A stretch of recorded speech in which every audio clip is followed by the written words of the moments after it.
দেওয়া হয়েছে। দ্বার রক্ষিত হত্যা করে প্রাসাদে প্রবেশ করতে চাইছিলি কেন? তার পূর্বে বলো, তুমি আমার বাগদত্তা শ্যামলীকে বলপূর্বক ধরে এনে বন্দি করে রেখেছো কেন? তুমি কি তার কই? আমি কৈফিয়ত চাই।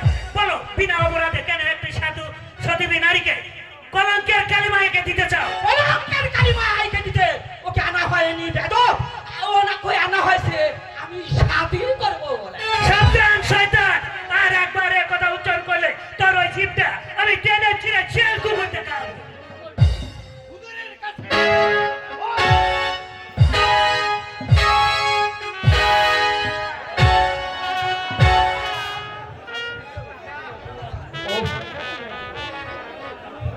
মারো মারো, তো যত খুশি চাবুক মারো, তবু তবু আমার শ্যামলীকে ফিরে দাও। ওকে পেলে ভুলে যাব সকল আঘাত, মুছে যাবে ব্যথা রাখি জল। দাও দাও, একটিবারের জন্য আমার শ্যামলীকে দেখতে দাও। না, ওই সুন্দরী আওরাতের সাথে তোর আর কোনোদিন মুলাকাত হবে না।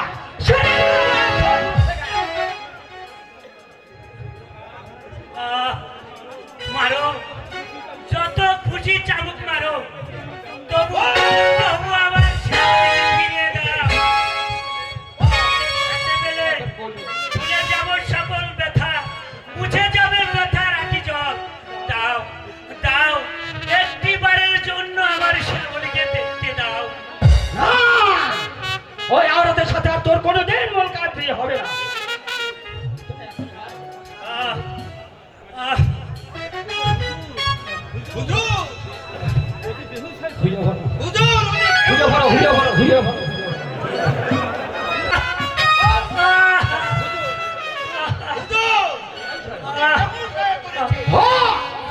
তবু আমি ওকে জাহান্নামে পাঠাবো।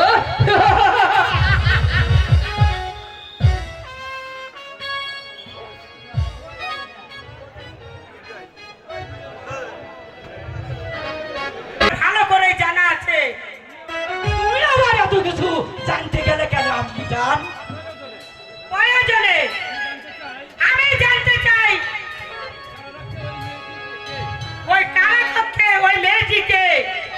মেয়েটির বাবা মা কেউ নেই, এক লম্পট ওর রূপে পাগল হয়ে ওর পিছু নিয়েছিল, তাই সে নিজেকে রক্ষা করার জন্য আমার কাছে আশ্রয় নিয়েছে। তাই তার ইজ্জত রক্ষাতে ক্ষণিকের জন্য ওকে আমি আমার এই কারাগারে আবদ্ধ করে রেখেছি। আপনি জান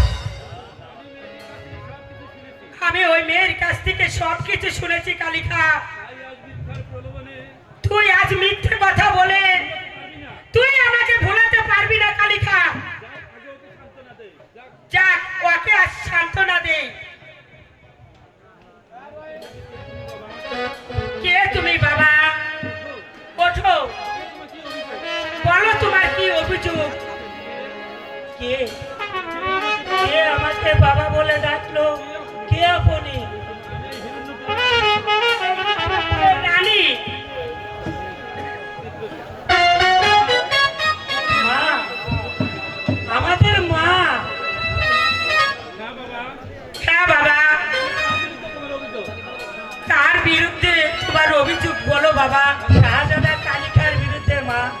বলুন মা, আমরা শাহজাদার এমন কি ক্ষতি করেছি যে যার ফলে আমার বাগদত্তা শ্যামলীকে জোর করে ধরে এনে কারাগারে বন্দী করে রেখেছে?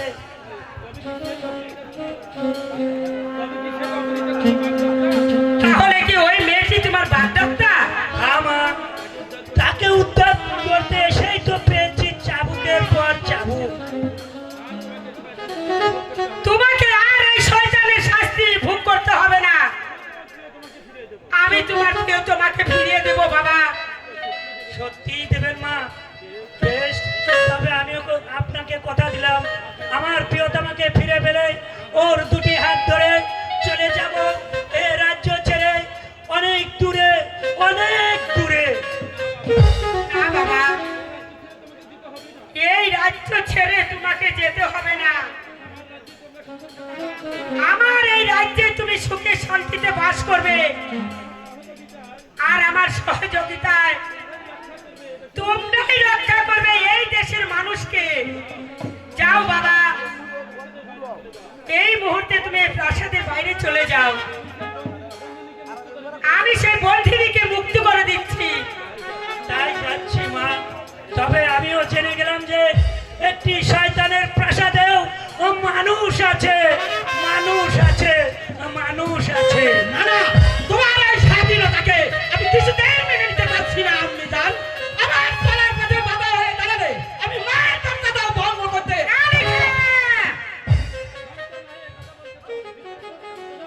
কালিকা, তোর এই কথা বলতে তোর জিভটি একটু কাঁপলো না? আমি ভেবেছিলাম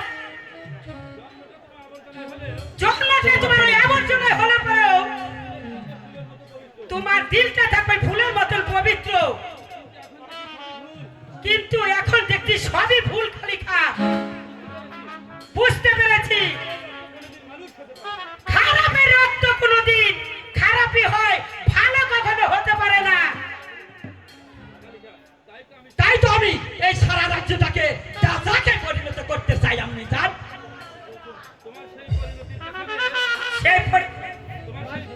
তোমার সেই পরিণতির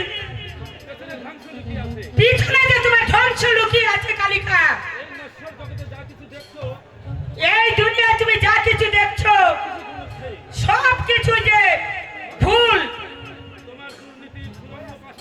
তোমার এই দুর্নীতির এই প্রাসাদে পাপের কষাঘাতে আঘাতে তোর যে ধ্বংস হয়ে যাবে কালিকা, ধ্বংস হয়ে যাবে। কিন্তু জন্ম যার আবর্জনায় সে তো কোনোদিন পাপের ভয় করে না আম্মি জান। তাই এই কালিকা আলো চাই না, চাই শুধু অন্ধকার। তাই বুঝি তোমার জন্মের জন্য এই পূজার এত দায়ী নয়। যার জন্ম শুধু তোমার পিতা অরবিন্দ খান, তার জন্য তুমি এই সমাজের কলঙ্ক। তাই তোমাকে আমি একটি কথা বলে যাচ্ছি কালিকা, নিজের জন্মের অপরাধের জন্য নিরপরাধ পূজাদের কোনোদিনও তুমি কষ্ট দিও না, কষ্ট দিও না, তুমি কষ্ট দিও না।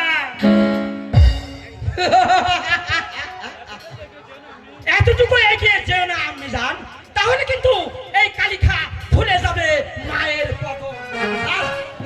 তুমি আমার মা, তাই মা হয়ে মায়ের উচ্চ আসনে বসে বসে এই কালিকার তাণ্ডব লীলা দেখবে আর পান খুলে হাসবে।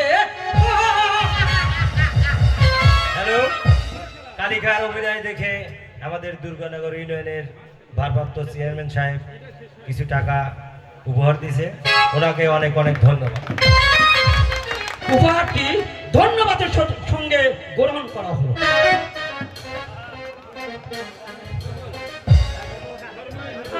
কোথায় খা?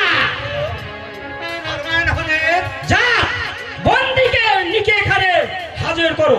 এবার তার সাথে হবে আমার শেষ বোঝাপড়া। এই কে আছি, বন্দীকে এখানে পাঠিয়ে দে। হ্যাঁ, যা, তুই চলে যা।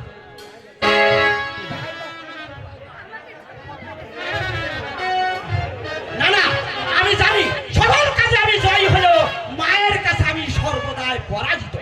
তাই মাতৃ আদেশে আমার ছেড়ে দে, কার্য সিদ্ধি হবে না। তাই তো ছেড়ে দে শয়তান। এর জোরে আমার আয়ের দায়িত্ব হবে ওই সুন্দরী আওরাতকে